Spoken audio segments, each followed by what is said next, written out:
Shalom saudaraku terkasih, selamat pagi. Sate pagi hari ini bertemakan Abraham versus Abimelekh.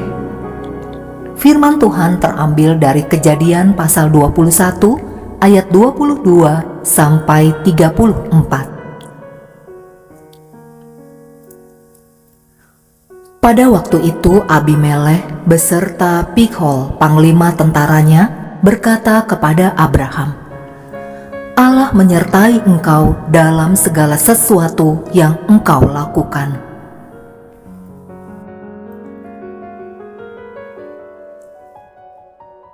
Banyak yang tahu tentang Abraham, tetapi sedikit yang tahu tentang Abimelekh.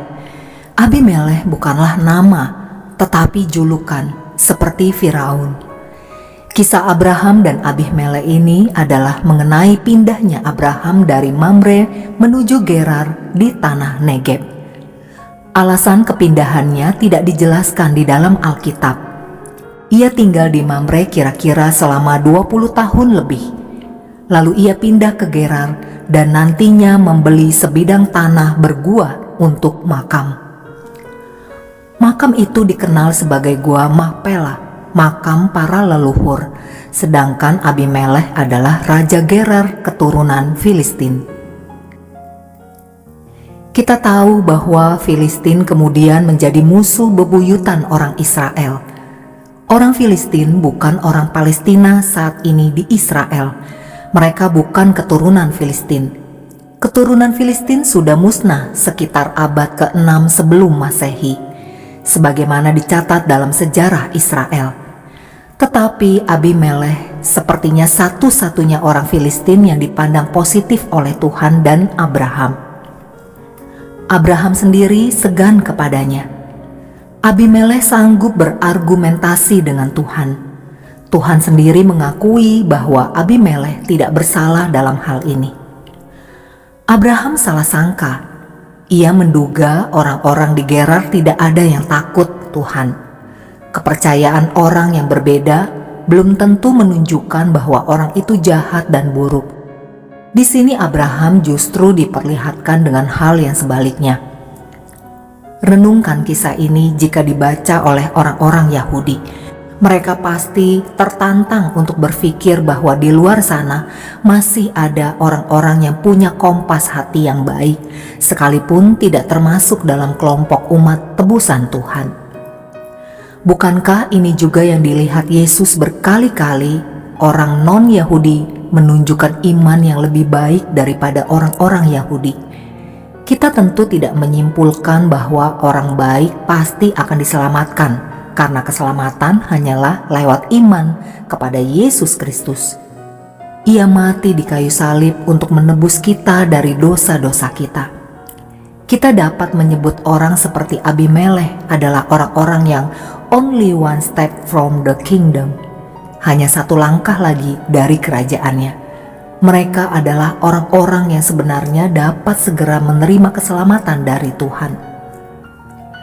Untuk itu sangat perlu kita berdoa bagi mereka yang sebenarnya sudah sangat siap untuk bertobat.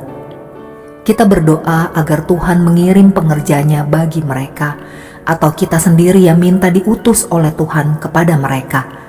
Kita berdoa kiranya Tuhan membuka kesempatan dan jalan sehingga dengan caranya kita dapat berjumpa dengan Abimelekh yang ada di sekitar kita.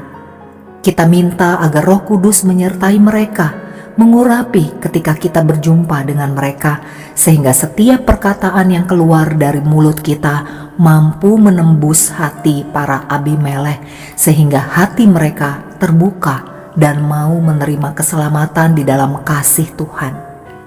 Mari jadilah duta kasih Tuhan. Amin. Mari kita berdoa. Bapa Sorgawi, pakailah aku untuk menjadi pengerjamu yang mengabarkan kabar baik kepada para Abimelekh. Kiranya Roh Kudus-Mu mengurapi aku. Di dalam nama Tuhan Yesus, aku berdoa. Amin.